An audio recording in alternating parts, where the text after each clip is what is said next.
What's going on, Cigar Worlds? What's going on, Cigar Enthusiast? This is Jack the Cigar Enthusiast. You got Johnny the Cigar Baker.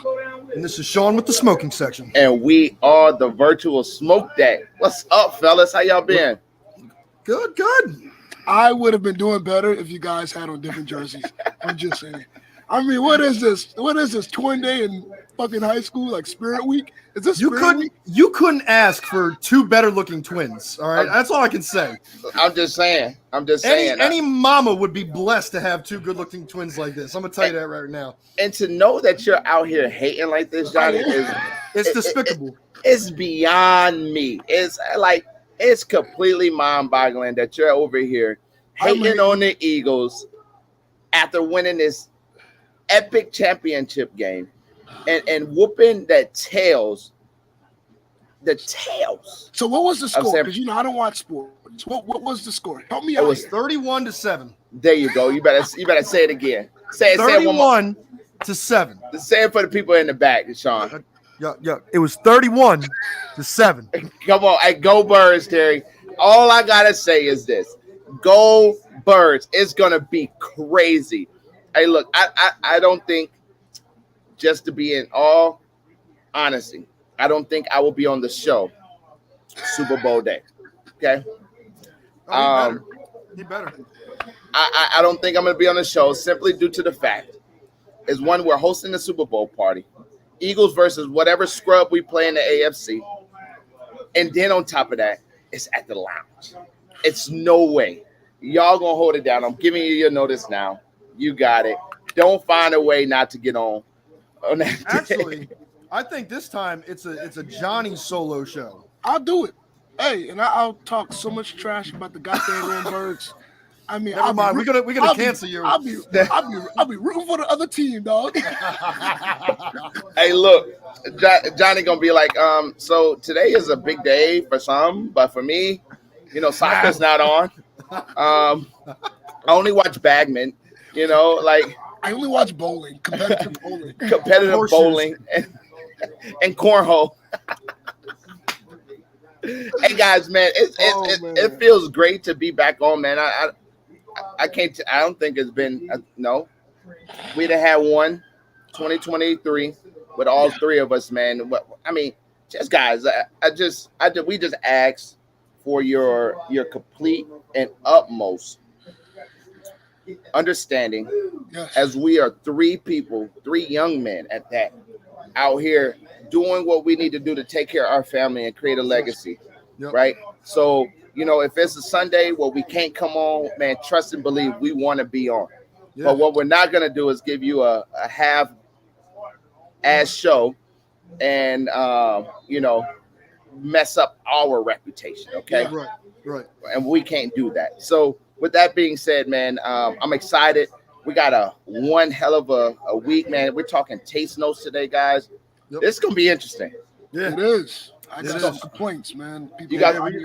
People out here tasting butter pecan and rusted oatmeal, 20-year-old oatmeal and cigars and shit, And I'm like, where did that come from, dog? Hey, talk about I taste pistachios and a little bit of eggnog and nutmeg and a cigar. I want to know what they smoked before they smoked that cigar. Oh my god! I want to know what they're drinking at that very moment when they're smoking a cigar, because it's what are you sitting here, tasting? But man, we're going to talk about it and actually just kind of get into an understanding of how you can get to a point where you can start, tasting different notes and different things of that nature. But I would be remiss if I kept on going and not shout out Coast Cigars, man, here in Biloxi, Mississippi, man. Barry, Scott, Bob, these guys welcomed me in with open freaking arms. Let me scream up in this place and root for my Birds, baby. Root for my Birds. They over here watching this Kansas City and Bengals fiasco right now. And Jack is loud. Any room I go in, I'm loud. Especially on air, I get louder. Do I need to turn down my mic? No, you're good. Oh, okay. Good so that's a first. That's a first. Most of the time, they're like, hey, turn it down. You're too loud. But man, I shout out to Coast. If you're ever out here in Biloxi, Mississippi for anything, whether it's Air Force training, Army training, whatever. Come check out these guys at Coast, man. They have amazing selection. They have a great atmosphere. Just family, man. It sounds great. Hella bandwagon. Who? Wow. Who? What? Wow, that's your boy too, Jack. That's your boy right there. No, that is not my boy. That is not my boy. All right. Jason Fitzgerald is not my boy. That's his real name, guys. So if you ever want to write a complaint to Facebook on this guy, his real name is Jason Fitzgerald. Okay. And he a cholo from Southern Cal. Damn, that was me. That boy, I felt that. He wore the Dickie outfits, man. He wore the Dickie outfits with the knee-high socks and the Cortezes everywhere he goes. Oh, damn. Oh, man. Yeah, so let's get it straight real quick. So yes, I am a Dolphins fan, but the Dolphins aren't in it. So I'm gonna rep the closest thing to New Jersey, which would be the Birds. Hey, you gotta go for the Birds. I'm gonna show love because they got further than the Dolphins did. So I'm gonna show love. All right. If they win or lose, I'll show love regardless. Hey, I mean, you're from Jersey. It's no freaking reason why you're not repping the Birds. But, nevertheless, man, we're going to go ahead and let you have, this very one moment. Let it be known. This very one moment of how it feels to be a true winner in everybody's eyes. They're going to doubt us. Hey, they was calling, but I didn't answer, okay? They were calling out an answer. Dolphins have the most perfect season still, aren't they? They're the only team in the NFL with a perfect season and to win a Super Bowl, and to win a Super Bowl, That's a fact. Yep. So that's a fact. It wasn't around my time, but at least that was Dan Marino. Marino. No, Marino didn't. Marino never won a Super Bowl. No, only one of the greats to never win a Super Bowl. So man, rest in peace. Sound like Dak Prescott. Yeah, but he's not a great. Hey guys, look, we got an epic show. Let's buckle up and let's dive in. That's it. Do it.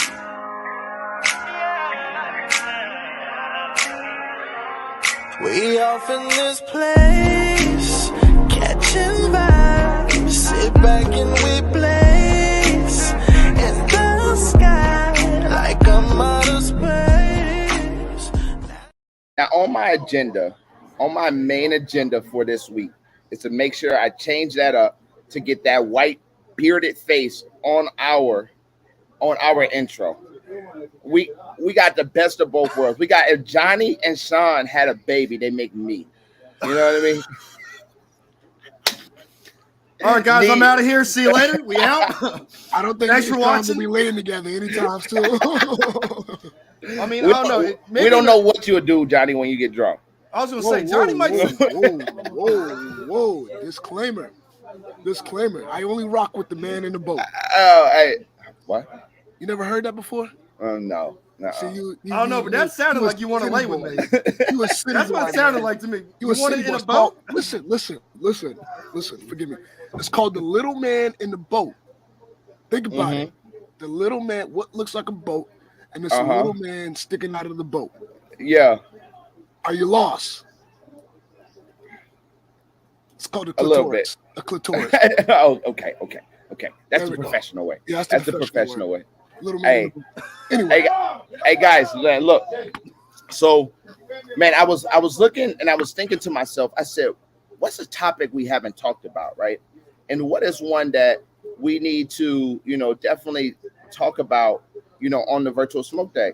And one of those that we have not talked about, all the subjects we didn't talked about in regards to, cigars, has not been taste notes and understanding taste notes. So Johnny, give me a breakdown of what, let's talk beginner palate base. Like, what are some things that you have to do in order to start being able to taste these different notes in the cigar? Well, I think the first thing, man, and I think you guys can agree too, man, is you got to have a clean palate. Yep. If it's a cigar that you're revisiting, I guess not so much because you already know those distinctive notes in that cigar. But when you get a new cigar, you're trying out to smoke, number one, you got to have a clean palate, right? Because you're sitting there, you come in to smoke a cigar, and if your palate is not clean, it's going to be really like the notes that you get from the cigar is going to be really distorted. You know, I've grown away from the idea that a cigar is comprised of 3 parts. Like you get 3 distinct, flavors within a cigar. I think it's really 2.5 now, and then it kind of blurs depending on what you're smoking where it's from. But I think number one, you got to have a clean palate. And that's kind of like the first rule. You come inside a cigar, and then you start with a clean palate. Whether you just clean it with some ginger or some lemon water, whatever the case may be, or your first cigar today. All right, then you come into a cigar.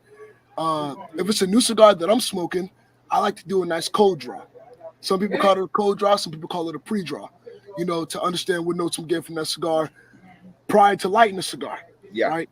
And then you do that cold draw, that pre-draw on that cigar, and then you light it. And we all know, especially if we're smoking a cigar from Nicaragua, whatever the case may be, or really just on that first third of that cigar, that initial light is going to be really intense. You're getting everything in that initial light, man. And then from that first third on to the second and the final third, it's going to transition in flavors. And then you're going to really experience, and it's all, and this is fun, like 2 important rules: clean palate, and then it's going to be relative. Okay, what I taste is not going to be what Jack tastes. What Jack tastes is not going to be what Sean tastes. It may be similar, but we're all 3 different people. Our brains are wired differently. So we're going to experience different notes when we're smoking that cigar. Agreed. So Sean, kind of piggybacking off of the clean palate. What are some things that you have discovered, works for you to clean your palate, and especially when you had a long day of maybe smoking a couple cigars and having a hard time picking up some notes? So one of the things, especially as a beginner, that I like to try and do is, I like to at least try and dive into something that either I haven't smoked before, or go in completely blind. I don't like to ask too many questions from people like, how's this cigar? What do you think about it? Does it have a good flavor taste? Is it too spicy, too this, too that? Because a lot of times I realize that a lot of your taste that you can probably go for might be suggested. Some people might say, well, I get like a lot of cocoa beans and pepper and a little hint of vanilla. And you might not taste any of that, but there's a chance that your palate might pick that up because it was suggested. Yeah. So I try not to ask any questions. I like to go in completely blind, just right off the rip. I did agree with Johnny. Always try to do like just a pre-draw, just to kind of get a little bit of what I might expect. See if there's any dry flavors that I can get, or dry notes that might be sitting right there on the tip. And then from there, I think a big thing to try and get a little bit more of those flavors, the retrohale, or trying to, get it out through your nose a little bit, to try and really get some of those more intense, or a little bit more of those hidden notes that you might not taste that are laying on your tongue. They'll go out a little bit in a different way. So that would be my biggest things for how to try and get some of those flavor notes. And I think that's very important too, especially understanding, when you're discussing these notes and discussing these different things, such as what you said, you can't really get too many people's opinion. Now, I think it's very important that you at least read up on what it is that you're about to smoke, understanding the climate, not the climate, but the origin, the wrapper, the binder, the fillers of them. Because those are going to be distinctive, right? Mm-hmm. And I did this project, was really an experiment with Aganorsa when they came to the shop, where they gave me a couple of just rolled leaves and said, smoke this, let me know what you taste. Smoke this, let me know what you taste. Smoke this, let me know what you taste. Fumas. Now fumas. Yeah, those are really good.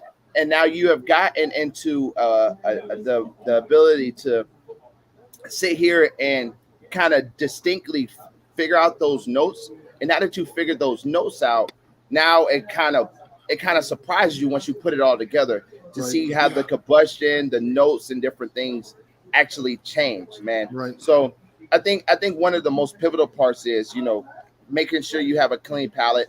And also, if you're smoking a cigar for the first time, this is not the time to drink your favorite bourbon or your favorite cognac or your favorite beer. This is the time to have a black coffee, you know, some water, some dark chocolate, just to clean that palate prior to, because I can only imagine, right? You got people that are tasting these cigars day in, day out to make sure that their blend, that their recipe for their cigar are consistent and come out great. Yeah. And I think that is one thing that as we look at, you know, kind of understanding the notes and tasting notes and different things of that nature is very, very pivotal, that, you know, you are looking at you know, all facets of that cigar from a clear mind. Jack, I think another big rule too, man, is so we really honed in on the clean palate. I forgot, I was watching a video. I forgot who it was by, but it's very important that you properly light your cigar. Yes. Because when a blender is blending a cigar, they want you to experience all three components at the same time. Yep. In unison. That's the intention. They don't want you to just, you know, you smoking it and your dang on cigar, the wrapper is all the way up here, bub.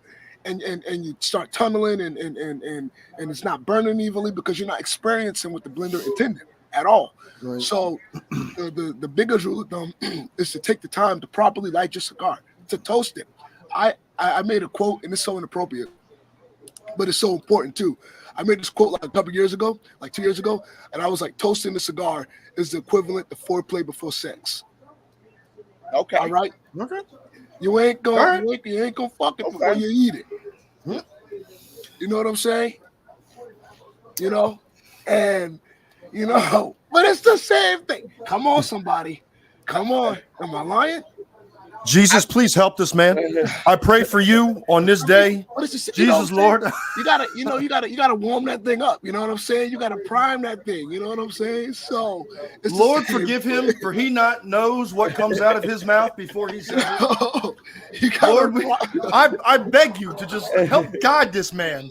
Hey, you gotta properly light that thing, man. So so you can experience all of what the blender intended. That's what it tastes like. And oh, go ahead, Tom. No, I just want to go off of his point real quick, Jack. You know, I see down in the comments we have, matches, this, that, and the other thing. It all depends on what you light that cigar with. Sometimes a lot of people don't like propane for lighting a cigar. But some people also don't want to use matches either. So there's a big toss-up about what's right, what's wrong. The only thing that I will say is I will use butane or I will use matches, but I will never use like the matchbook matches, the ones with cardboard, because they have a chemical on them, and that could screw up your whole cigar. Always use wood, and after you light the wood, don't just bring it right to the tip. Let it light and burn a little bit before you wind up bringing it to the cigar, because then you're going to taste all of that nitrate that just lights right off, and then you're going to be getting that in your cigar, and that's no bueno, friends. No bueno.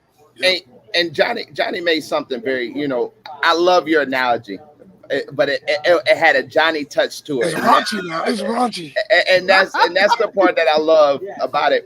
One thing that I'm gonna say is, while the importance of the cigar is everything, but yes, we definitely have to, bring some awareness to how the cigar is being lit.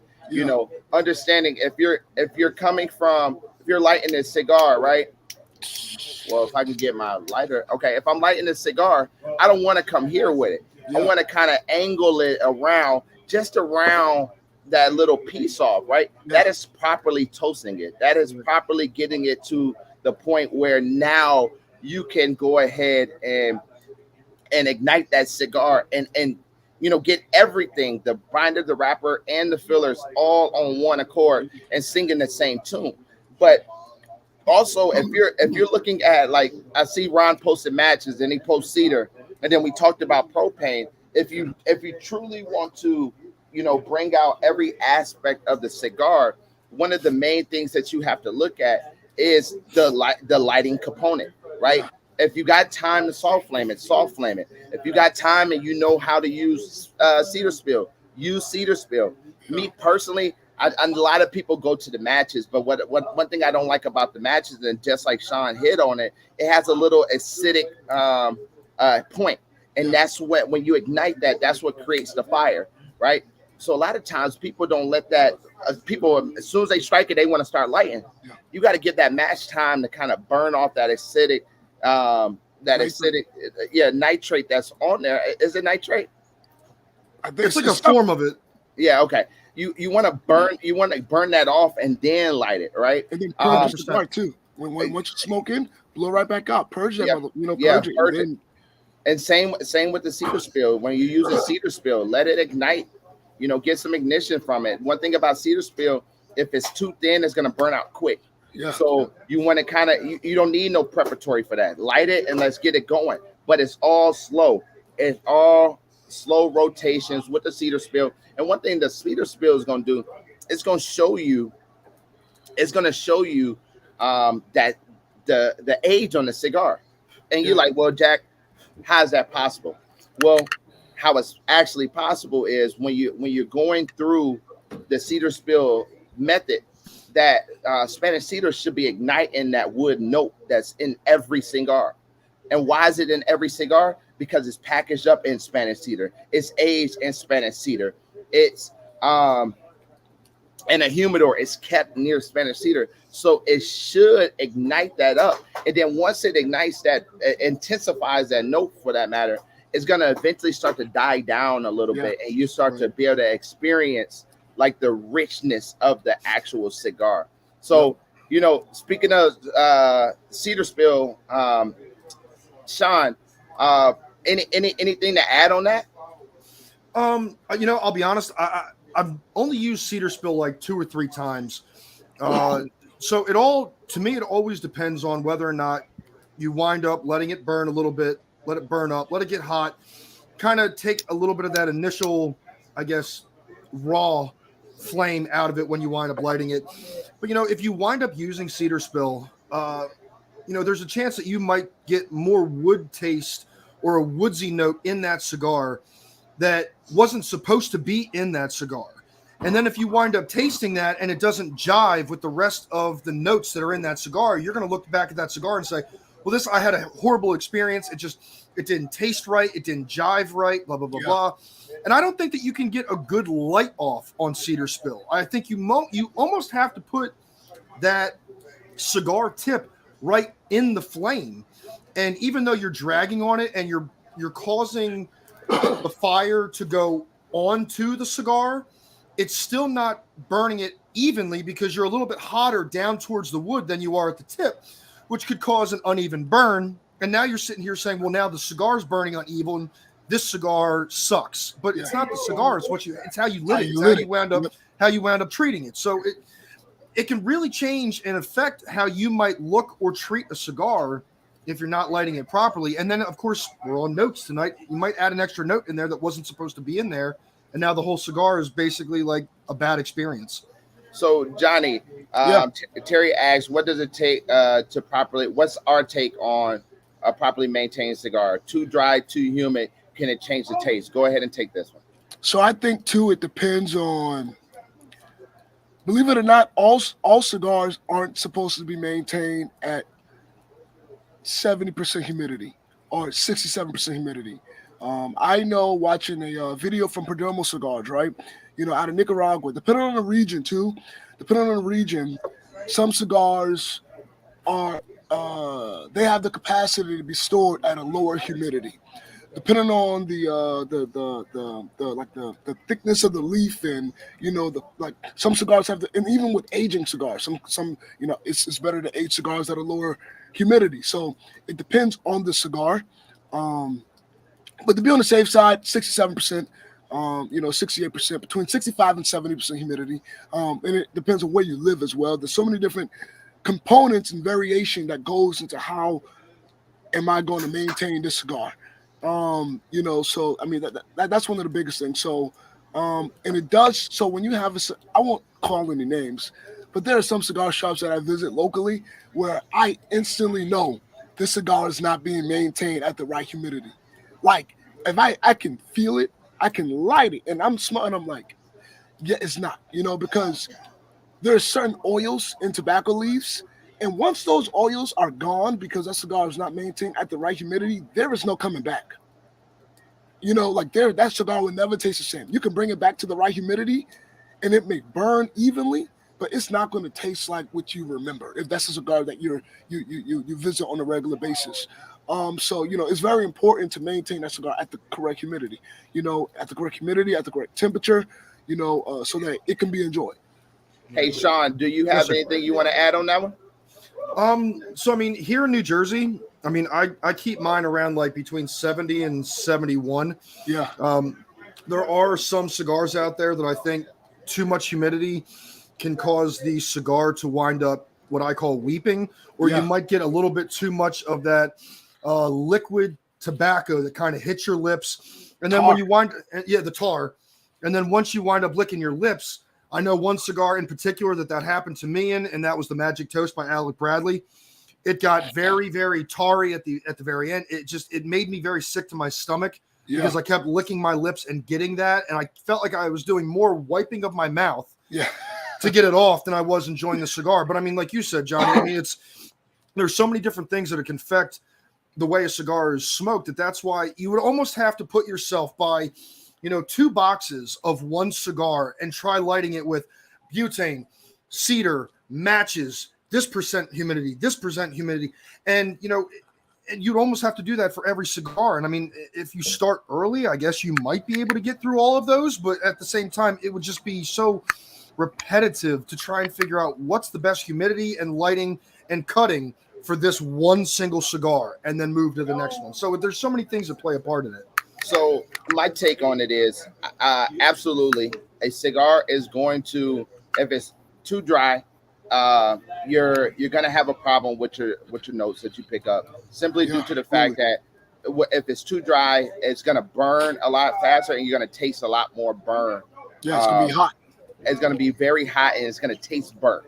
Yeah. Now, if it's too humid, it's not going to maintain its burn. So what you happen to consistently light that, multiple times, it's going to throw off the taste notes of that. So I absolutely, positively, 100% agree that if it's too dry, if it's too humid, it will change the taste.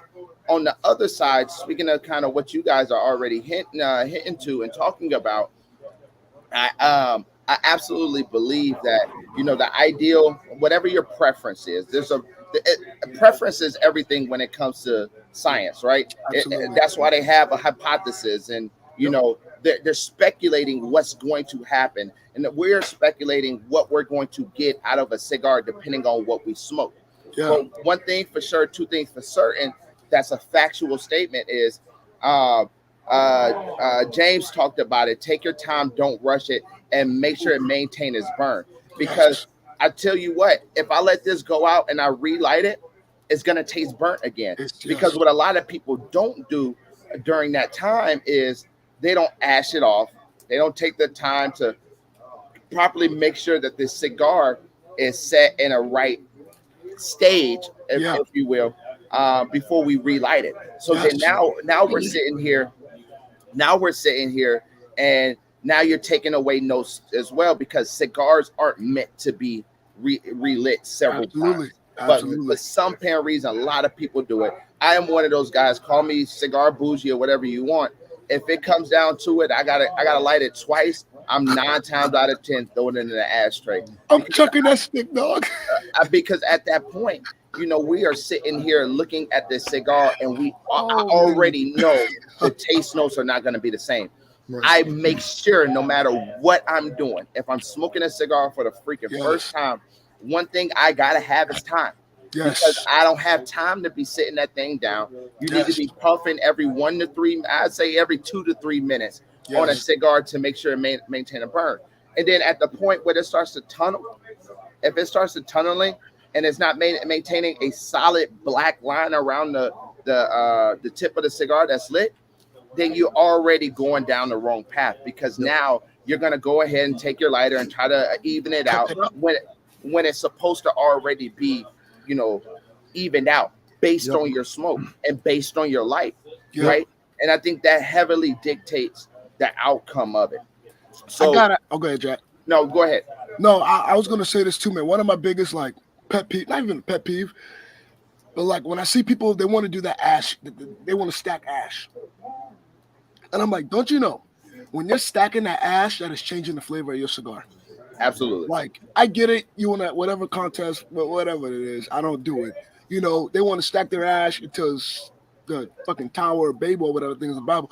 I'm like, it makes no sense. If you really want to enjoy the cigar, man, like, number one, it's uncomfortable to stack ash, okay? There's nothing comfortable about stacking ash. It's uncomfortable. Secondly, it is changing the flavor of your cigar. I'm not, like Jack said, you can call me bougie. You can call me a snob. I don't give a rat's behind. But like, I'm that guy. If I set a cigar down, especially when I'm working in the shop, like I'm working at the where I work, Kingsleaf, most of the time I'm smoking an $8 stick or less, because I may get caught up helping a customer, and and I set my cigar down for 30 minutes to 40 minutes helping customers. Depending on where I'm at in that cigar, I'm probably not coming back to it. Okay, like I'm just being honest. I'm not coming back to. I'm not that guy that's gonna, smoke a cigar and not finish it and come back the next morning and smoke that cigar. Oh, those as and people do that, which baffles me. I'm like, I cannot do that. I cannot do that. That's disgusting. Go ahead. I'm sorry, Sean. No, not the next day, but I can put it down, let it go out, and I'll finish the cigar within that period. I'll relight it. Because it depends, because it changes the whole, and then there's proper ways to like relight an already lit cigar that went out. Like you got to purge it, but it's never gonna taste the same. No, your notes. Okay, you're just smoking at that point just because you need that nicotine fix, right? It's not gonna taste like what it tastes like. So I mean that's what's kind of one of the things that kind of I wouldn't say it irritates me, but I'm like that cigar is not. It's not tasting the same, man. It's not at all. If we're doing pet peeves, first of all, I got a little pun. I know how Johnny gets his women at the smoke shop. He goes up to him and says, "Nice ash, baby." And then I know that was bad. But the one pet peeve that I can't stand is when somebody takes in the smoke of a cigar and blows it right back out. Doesn't let it sit. Just they're just puffing to puff. And to me at that point, I mean, I don't know, like I guess you're here just for, conversation and to do something, but don't sit there and say, well, how do you get all these notes? I don't taste any of that. Well, dude, you ain't smoking right. If you just bringing it in and as soon as you're going back at it, like to me, that's not smoking. That's just you wasting $15 on a cigar. So like if you're gonna do it, let it sit a little bit. Just like you would with wine. Before you take a sip of wine, you kind of breathe over it and kind of get the top notes and then take a sip. I'm not saying that there's etiquette, but if you're looking to really get into what we do, this is what we're telling you to try and fix what you might not be picking up and putting down. You know what I mean? And that's just listen to these facts. Listen to these two. These two will tell you everything you need to do right, guaranteed. And I mean, y'all hit it right on the head. I mean, there is nothing to add to it, with the exception if you want to relight this cigar after a couple hours, you got to understand there's a couple things that's going to go into instant thought process. And the factors is simply this: as that cigar sits, it dries out. Yes. And especially if you left it in the ashtray on the front porch, whether it's winter or summer, it's going to dry out. It's going to change from that very moment. If you're going to relight a cigar, take a cutter, cut about 2 inches off, and then relight that fresh tobacco. Don't go back and light that cigar with that ash still on it. Don't throw it in a bag. Don't throw it in a bag until you have cut that end off and put yourself in a position to where now you can successfully go back to that and enjoy it. Because now what you're doing is you're enclosing all that ash taste inside the bag, and now when you light the cigar, guess what? All you're gonna smell. I mean, all you're gonna taste is ash. Gross. 100%. It's gonna be garbage. So speaking of tar, man, you brought up something that I wanted to definitely hit on, because I don't think a lot of people understand how this tar builds up in your cigar. So I've cut my cigar, right? Some people use their nail, right? And when you use your nail, or you take off just a cap on your straight cut, right? You are running the risk of heating up that organic glue. I can't think of the name. I don't know why it's not coming to my head right now. Fellas, you are more than welcome to tag in if you know that answer. But it heats up that glue, that they use for sealing the cap, and now you're getting nicotine trapped into that glue, which now turns into this black tar on your lips. And the best way to get over that is take your cutter, not the shop cutter, your cutter. Take your cutter and cut off that end of it so you can expose a little bit more of it. Not every time it's going to happen, but when it does happen, that is what's happening. Padrones do it all the time.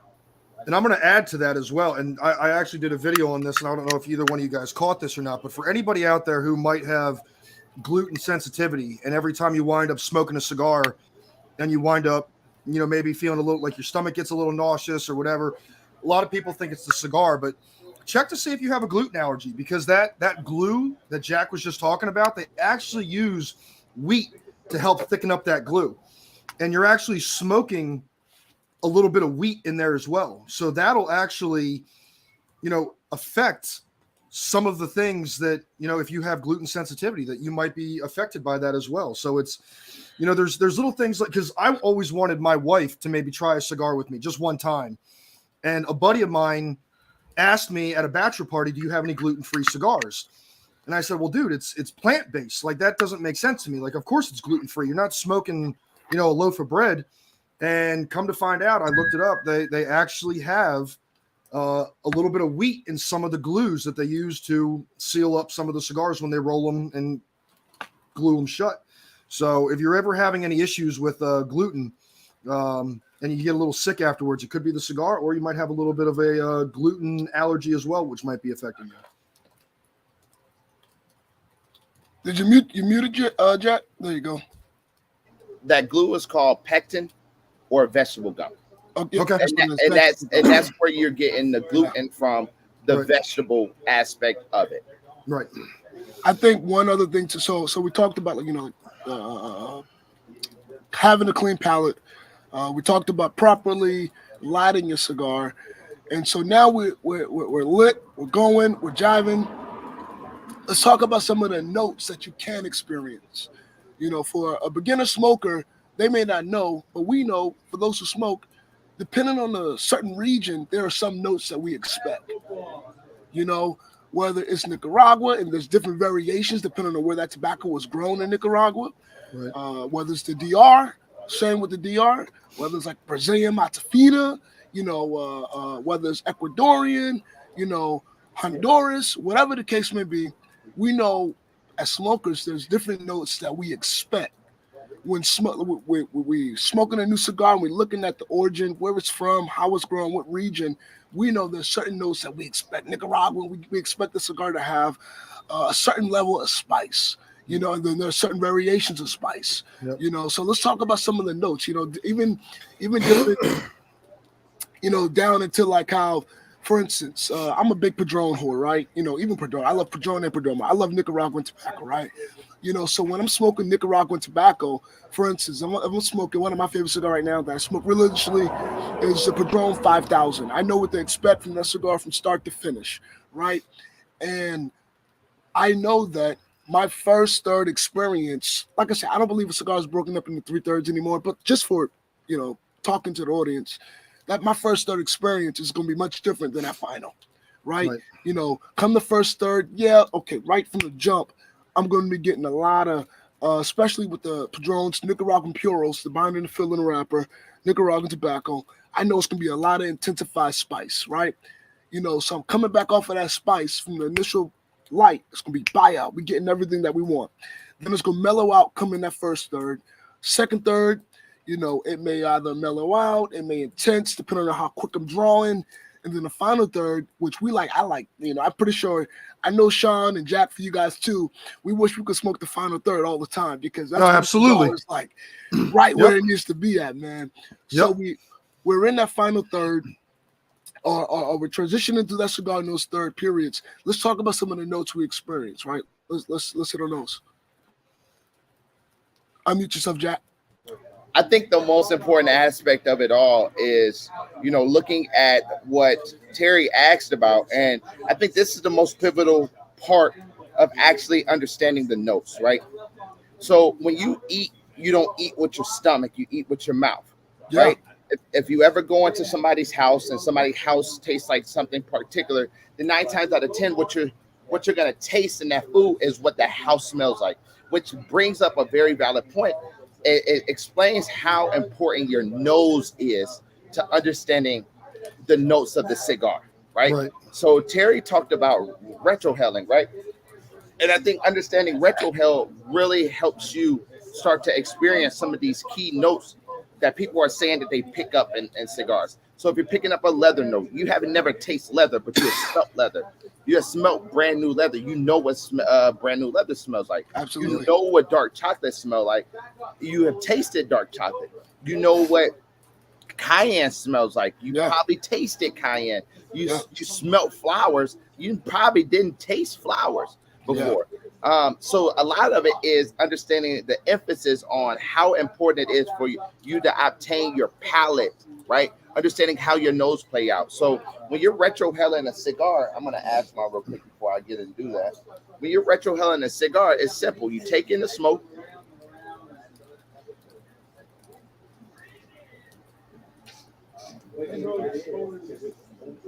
And then blow it out your nose. And what you're doing with that is you're intensifying what it actually smells like. I mean, what it actually tastes like on a more heightened level. Right. So understanding if I don't retrohale, then it's 9 times out of 10 impossible for me to truly taste notes in a cigar.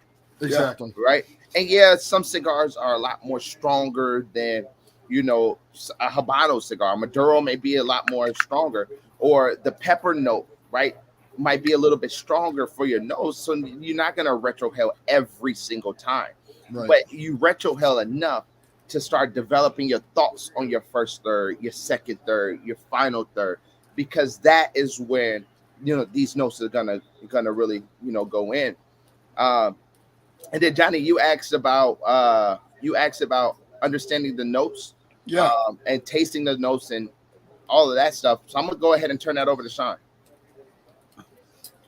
So I mean, some of the notes that I taste as like a beginner, I think the first set of notes that I ever really tasted were probably the leather and the pepper. I see that Barry Bones down here said, if you have sinus problems, retrohale burns very badly. For a first-time cigar smoker, you're going to probably have that burn as well, because you're doing something that you're not supposed to be doing with smoke. I mean, if you think about it, technically anything that you smoke, whether it be cigarettes, cigars, vapes, hookah, anything you want, your body doesn't want that in it. So trying to get used to something such as the retrohale, you might just feel burn and you might not taste anything, but just like most things, you build up a tolerance to it. So once you start getting that you might do a retrohale at the beginning of the cigar and then maybe 30 minutes later to try and see like, okay, let me try and build this up. It just, it's such a process that, none of us guys have ever lit up one cigar, our very first cigar, and said, I can taste this, I can taste this, I can taste this. It's never happened. And if it has, I'm gonna call you out, I'm gonna call you a liar. But you might taste certain little things, but you're not going to get in there and dive in with your first retrohale and say, you know what? Yeah, I do taste cocoa beans. That's exactly, what? I can tell you exactly the type of tree and the site of the planet that those cocoa beans came from. You're not going to do it. And I think that's where a lot of people get kind of, upset or discouraged with smoking cigars, because you see some of these guys like Tim from Cigars Daily who have like 13 different flavors that he tastes in one cigar, and you can only pick out 3 of them. And you're sitting there kind of going, well, he tastes 13. There's got to be 13 flavors. I only found 3. I got 10 more to go. What am I doing wrong? It's not so much that you're doing something wrong. It's that he has enough experience behind him to be able to hit up little notes that you might brush over or combined leather and cocoa. So now those leather and cocoa are such a dark type of flavor. You might say, well, I only taste leather, but it's actually a leather/cocoa that you're going to be tasting depending on what you taste. And that goes with food too, going off of what Jack said. There's some food that you might taste. How many times has somebody tasted a lollipop and said, oh my God, this tastes just like those bottle pops from when I was a kid that I got from Mr. Softy? And then they turn around and say, well, no, it doesn't. It tastes like, the SpongeBob popsicle from, Mr. Salt. I don't taste that red, white, and blue. I taste this. So there's so many different things that your taste buds are designed for you. Don't get discouraged if you can't taste those, but there are going to be some notes that are so prevalent that you can't help but taste that, And I think since we're talking about, retrohaling, Jack did a great demonstration. Absolutely. There is a proper way to retrohale. You're not swallowing the smoke and it's just going out of your nose, okay? You will choke. You will cough a lung. This is the top of your mouth right here, and this is your tongue, okay? When you suck that smoke in, blow a little bit out, and you want to raise your tongue to the top of your mouth, okay? And it's going to push that smoke out of your nose, okay? Right. That's all you're doing. You're just raising your tongue to the top of your mouth here, and it's going to push that smoke out of your nose. Yep. So that's just because I don't want anybody to just puff and swallow that cigar smoke, man, because you might cough out a lung, man. And let's kill something that has been brought up to me as well. If you inhale cigar smoke and then blow it out, that is not how you try and get flavor notes. Yeah. That's how you acquire cancer faster. Set and done. I don't care who says try and inhale a little bit of it and blow it out like you're smoking a cigarette. I can guarantee you that person does not like you. They want you to die sooner. I promise you that. A cigarette or a joint. As you know, I am a health benefits type of guy when it comes to cigars. So I just want to let you know that there is a small chance of catching cancer from smoking cigars. That is a proven fact. That is a proven fact by the 10 scientists that studied cigars and wrote a 516-page thesis on actual cigars. It has a 0.053 or probably 0.53 chance of causing any type of mouth cancers, lung cancer, genital cancer, all that other stuff. So I hate that part because I feel like a lot of people don't fully explain the health concerns really associated with tobacco. They with cigars. They mainly associate them with the health concerns that you see from cigarettes, dipping, vaping, and different things of that nature. We know they're using chemicals for that. They're not using chemicals for cigars. Yeah. Yep. Absolutely. But especially when you start getting into the thought process of understanding cigars and understanding notes, I think Charles hit it right on the freaking head. You have to be able to smell these different things. Yeah. You have to be able to, as you cook, you're smelling these different spices, the oreganos, the parsleys, the basil, these little things that you are getting inside your nostrils to help with that, right? But also like expanding your palate, expanding what you put yourself around. If you never taste sushi, you can't tell me how sushi tastes. Yeah, if you never eat a Jolly Rancher, you can't tell me how a Jolly Rancher tastes. So a lot of the emphasis put on expanding your palate is key to this, right? If you never know what leather note, I tell you, and Johnny kind of hit on this before, and Johnny hit on this before, is when you are smoking these cigars and you're starting to develop this sense of I want to try to tell what notes it is. It really takes a level of concentration, and even Sean talked about this, and a progression of your palate, right? Yeah. So as you're tasting these things, you are tasting notes that are differentiating by itself, right? How can you pick up a leather note? I know for me, for sure, a Creolo 99, it has a Creolo 98, Creolo 99 has that leather note. Yeah. You're going to get a lot of leather note, especially from the Jalapa Valley of Nicaragua. You're going to get it from DR. Your Dominican cigars are going to have that leather note. So if you ever say, hey, I'm getting a lot of Dominican, I'm getting a lot of leather notes, then I'm looking at my origin. right? Okay, what is my binder and my filler? Because yes, your wrapper is giving you 65% of the taste, but the binders, I mean the binder and the fillers play a big equivalent into getting those notes, right? And I learned that by tasting the fumas. Yep, absolutely. That fumas experience that Aganorsa does is insane. I'm pretty sure a number of different companies do it. I did it with Aganorsa down here at the shop. It was it was insane. I don't know, Sean, if you were able to do it, man. They literally give you like 3 different fumas. You light one, you smoke it. They give you another one, you smoke it by itself. Then they pair these 2 together. And you get this one, smoke it a couple minutes, the third one by itself. Then they say, hey, pair these 3 together. And you're like, holy shit. Yeah. Like, I mean, the marriage is beautiful, and you get to see for someone who has never seen like the thought process, like Jack said, behind cigar blending. They see it, they experience it, and they're like, holy cow, this is incredible. You know, I get to differentiate where these different flavors are coming from while I'm smoking this particular cigar. It's crazy. Exactly. And I think one that a lot of people pick up too is like a floral note, a cashew note. It really, when they describe it as nutty or nuts, it's not because they're saying it tastes like all the nuts. It's because it's too indistinctive to pinpoint a cashew or almonds or pecan or walnut type nut. Right. So they say nutty. Floral notes are very common in cigars. Why? Because tobacco plants create flowers. Right. Jeff talked about this before.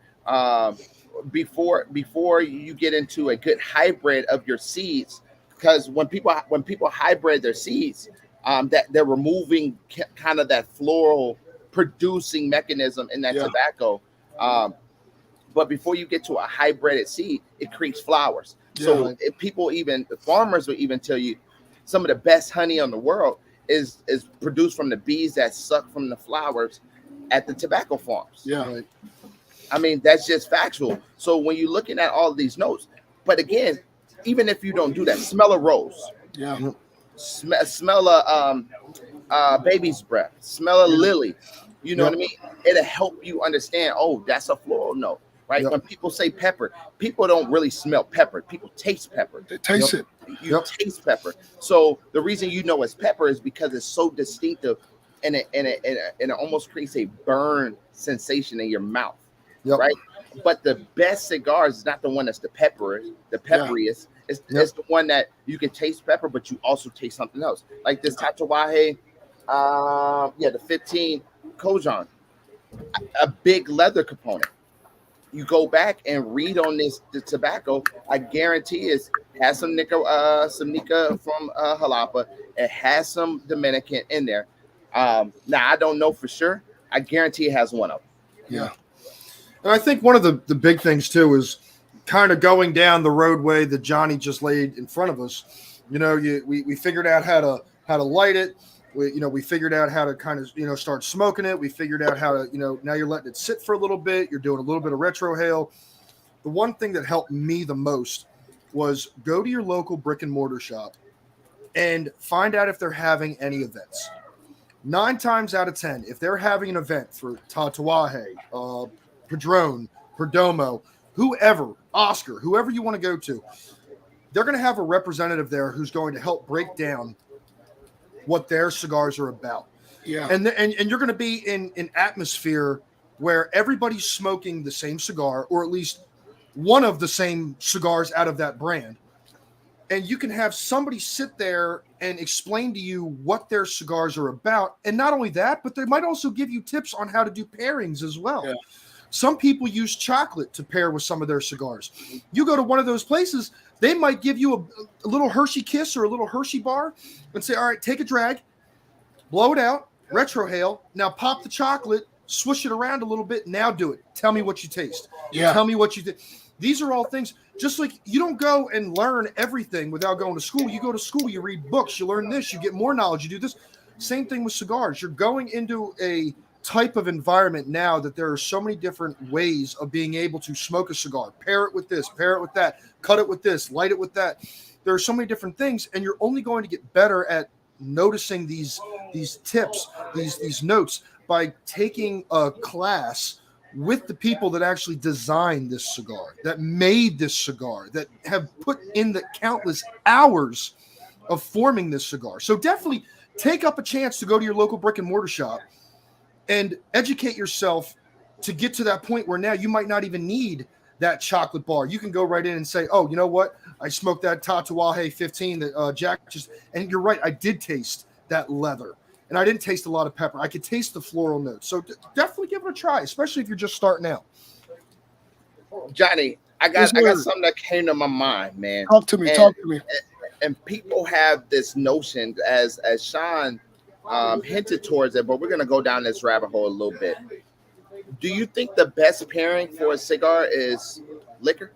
No. Why? Because this, just like, I mean, when you're pairing your cigar with liquor, what you're doing is you're adding a very, not just another component, but a very strong component. And you know, when you're drinking and you're pairing it with your favorite bourbon, your favorite scotch, whatever the case may be, they're either gonna be, grant you, it's gonna be complementary to your palate, but at the end of the day, they're competing.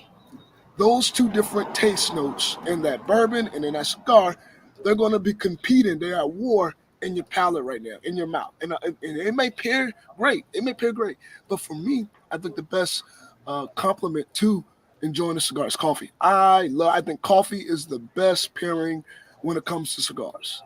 The absolute best pairing. What about like a creamy coffee, a high sugar coffee? I would do black, man. I would get a nice black coffee, even if you had a little milk inside of it. You know, if you don't want to drink it black, add a little milk. And even if you had a little bit of sugar, just if you like sweetness, but I wouldn't go overboard. I wouldn't go to Starbucks and get a dang on, frappuccino, you know what I'm saying, and pair with my cigar.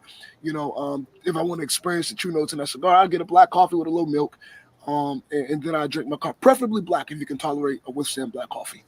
And you know, I asked that because I get a lot of people. Obviously, we sell beer and wine, right? And I get a lot of people that don't really understand the sommelier side of the house when it comes to cigars and understanding the pairings that goes with the cigars. You know, even if you're going to go ahead and pair with liquor, it is very methodical that you choose the right liquor to go with the same cigar. You may have a cigar that goes great with rum. I got experience at McAuliffe to rum and cigars. Freaking phenomenal. Bourbon, you know, understanding the different woody notes, understanding the actual notes of the liquor that you're dealing with, whether it's bourbon or scotch or peated scotch, right? Yeah. Understanding those in retrospect to that. But ultimately, I'll be honest with you, the best pairing that you can actually do is wine. Yeah, I agree. Wine is great as well. Wine is great because wine has a lot of the same attributes when it comes to cigars. Right, it has those buttery notes. It has those kind of woody notes, right? Based off of where it's being held at. Yeah. Right, it's absorbing in and becoming that. Especially like a Merlot or like a Pinot Noir. I mean, these are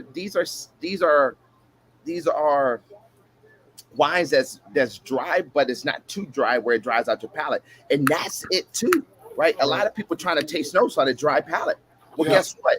One thing that you're doing when you drink liquor is drying out your palate. Absolutely. So you cannot sit up here and say, oh, I had this great experience with this cigar and I was drinking cognac. It's no way. Yeah. It's no way. Yeah. Sean, what you think? So I'm a little bit of a weirdo. I do love coffee with my cigar. I just had a cup tonight. He likes Monster. Yeah, I like Nas with my energy drinks. There we go, Nas. I know it's in the drink. Which to me, I love my energy drinks. They don't do anything for me, but I for whatever reason, just the bubbliness and the citrus of Nas seems to, you know, really kind of pair well with most of the cigars that I wind up smoking. The one thing I can't stand is when people dip their cigar in cognac. I'm sorry. I mean, that's blasphemy. That's blasphemy. You might as well go up to God, smack him in the face, break the 10 commandments, and just, you know, set up in hell, bro. Like, to me, that's, I know it's a thing. I'm sorry for any viewers that are watching this and like, yo, this white boy out of his mind, crazy. But I'm gonna tell you, you're not the only one that's. I agree. I'm telling you that depending on the type of cigar that you're smoking, you do not understand how blasphemy dipping your cigar in cognac is. You don't get it. To me, I'm gonna say it on this show. We're raw and we're real. If you're dipping your cigar in cognac, get out. Stop it. Stop it. Stop it. Stop it. You don't know. Bad cigar smoker. Bad. If I had a spray bottle, I'd be spraying the camera right now. Bad. You don't know how badly you're ruining what a good experience you could have with that cigar. Yes. By dipping it. If that's the case, then just light a cigar, let it sit, enjoy the smoke that is burning off like an incense, and drink cognac. End of story. But to me, I like Nas. Sorry, I went off on a side tangent, but I like you're Nas. Preaching, man. I like it, man. People do that same philosophy because one of the best ways, I wouldn't say best ways is kind of far-fetched, but one of the reasons why this came about is because dipping your cigar in a port wine helps sweeten the cigar as well as exuberates different notes that you would never get. It also makes a more moist smoke. And the thing about the port, it doesn't break down the tobacco. It almost absorbs in it perfectly. Right. Right. So people have this notion that, if I can do it with port, I can do it with anything. Right. Right. And I think Charles hit this right on the head. Do you want to complement each other? Do you want to enhance them? Or do you want one to stand out? Because that's exactly what's going to happen. Yeah. If you don't sommelier it right, you're going to either do the enhancing or the standout. Yeah. I call it overpowering. You're going to overpower one or the other. Which one do you want to taste more? Do you want to taste the liquor, or do you want to taste, the cigar? Yep. If you want a perfect pairing, then you have to be methodical with how you choose your pairings for sure. Yep. So let's go into this, man. Favorite cigar. What's some notes that you get out of your favorite cigar? Do you want us to name that favorite cigar? Johnny, you can go. All right. So my favorite cigar. Oh, that's tough. I'll just go with one of my. Damn, fuck. Shit, that's tough. Golly. I wouldn't say favorite, but my everyday go-to that I love to smoke when I like to go out is the Padron 90 Maduro, right?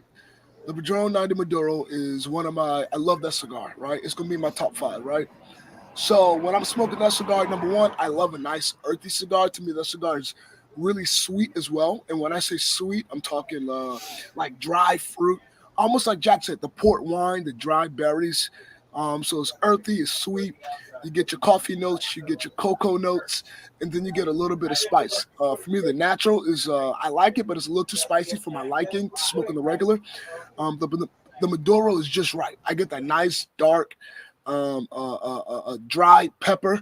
Like I said, my coffee notes, and definitely like a dried, sweet pruniness, a dried berry. So that's what I'm getting from one of my favorite cigars in my top 5 at least, right? Sean, what about you? So I wish Johnny had talked a little bit longer because I'm having trouble thinking of what my top one would be. But I'm a big spice candidate. So probably one of my ultimate favorites would probably be the Clown Double Maduro Barber Pole. Absolutely love that cigar.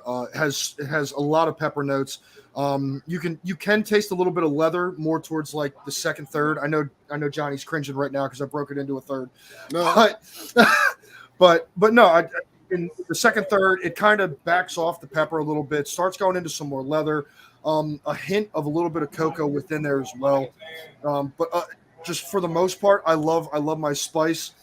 So a lot of black pepper towards the final third as well. It just really kind of heats back up.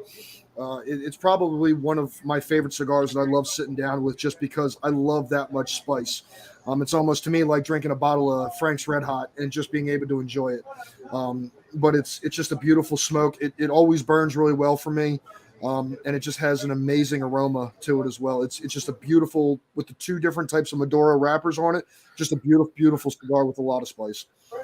And I think personally for me is going to be the Palencia Irma Fuente, man. That cigar for me, it really brings out the great component. I'm telling you, one of my flavors notes that I'm looking for and that I love that draws me closer to a cigar is that leather note. Yeah. Man, I don't who somebody hinted and said, oh, Charles said going into a Western boot store and actually smelling all that leather, man.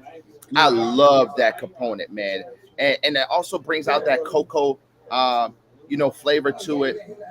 And when I say cocoa, think about some raw hot chocolate or that the cocoa used for hot chocolate. Smell that, and you'll start to see what the cocoa being that I'm talking about. You'll get some good pepper, but it's not too much. It's still mild to a point where you're able to bring it all in and mix it all in. You also get a good cashew note out of that. I love cashews. I'm very big on the nuts and tasting that all together. When you put it all together, man, you create a great cigar. So whatever your favorite cigar is, no matter whether it's a Connecticut Habano Maduro, whether it's San Andreas Connecticut broadleaf, Nicaraguan Connecticut, Ecuadorian Habano, or a Honduran Maduro. You have to figure out whatever it is that you love to smoke. Once you find out what you love to smoke, start chasing those notes in other cigars because they're there. Yep. Right. They're there. Yep. So hopefully, man, this segment really brought some good, attention to understanding notes, understanding the retrohale, understanding the burn, understanding what you're pairing with, understanding the time, understanding how long you need to be puffing, how many times you need to be retrohaling. It's a science, right? People be like, man, I don't care about notes. I just smoke. Well, it's bullshit. You're not enjoying the cigar. You're not enjoying the cigar if you do that. No. Because if you're just smoking a cigar and you don't care about the notes, then there's nothing that would be tasty for you to keep doing it. Yes. Go to the gas station, bring $2, get some Black and Milds or some Swisher Sweets, man, and then just enjoy that smoke. And on those points, like today, man, I smoked 4 cigars, so I'm doing nothing but hydrate. Sparkling water helps, kind of moisturize that. Drinking more water, even getting your electrolytes to help renew that is everything that's going to help bring that palate back. I'll be smoking them all, but I trust and believe I'm doing my due diligence to protect my my palate, from being wavered or false, man. So look, gem of the week, guys. What you got, Sean? Take it over. Okay, let's go. So I think this is a pretty good one. So gem of the week, kind of going off of the flavors. I'd like to start with my slogan: all men are created equal, but cigars are not. Even though we all have different palates, we all have different things that we like to smoke, the cigars you wind up smoking should be the ones that you enjoy, and never take somebody else's opinion of what that cigar tastes like, should smoke like, should be paired with, any of that. You smoke your cigar for you, just like you pick the people you surround yourself for you. Yeah. Let those cigars be what make you happy, just like the people you surround yourself with help build you up and make you happy. So that'll be my gem of the week for this week. I love it. I have nothing to caveat off of that. Great job today, guys. Man, it's happy to be back on, man. Every time we miss a week, I always feel like a renewed, kind of sense of just let's go get it, man. And we did a great show, I think, in my personal opinion. But man, I gotta give it to our viewers, the people that's watching us, the people that's supporting us. Barry, it's great to have you back. As Charles, JJ, Terry, Ron, man, all our regulars that come out and support us, man, you are the reason why. What I am gonna challenge you guys is next week when we go live and you guys jump on, share it to your favorite cigar group, share it to your page, share it to your group of all your friends that love to smoke cigars, so we can continue to build the platform, man. If you're new to the Virtual Smoke Deck, go ahead and hit that subscribe button, turn that notification bell, give us a huge thumbs up. If you're go follow us on Facebook and Instagram at the Virtual Smoke Deck. Yeah. Shout out to our sponsor, Dapper D Cigars. Go follow Dapper D Cigars on Facebook and Instagram. And for all your cigar needs and wants, go shop dapperDcigars.com. And Sean, you had something. I want to put out a challenge to everybody. Everybody that's still here with us, come next week. Tell one friend to come in here and jump in, and tell your friend. Make sure they mention you. So Charles, tell a friend, and tell your friend to come in. Hey guys, what's shaking? Charles told me to show up. Everybody, invite one friend.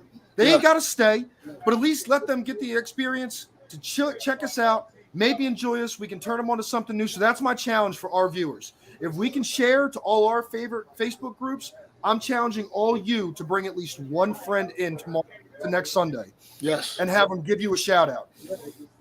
For sure. My challenge. Indeed. Yes, indeed. Well, we are the Virtual Smoke Deck. I am Jack the Cigar Enthusiast. I'm John the Cigar Banker. And I'm Sean with the smoking section. And we are the Virtual Smoke Deck. Until next week, we'll see you guys. Stay safe, be blessed, and go Birds. Go Birds, baby. I'll see y'all soon. Peace.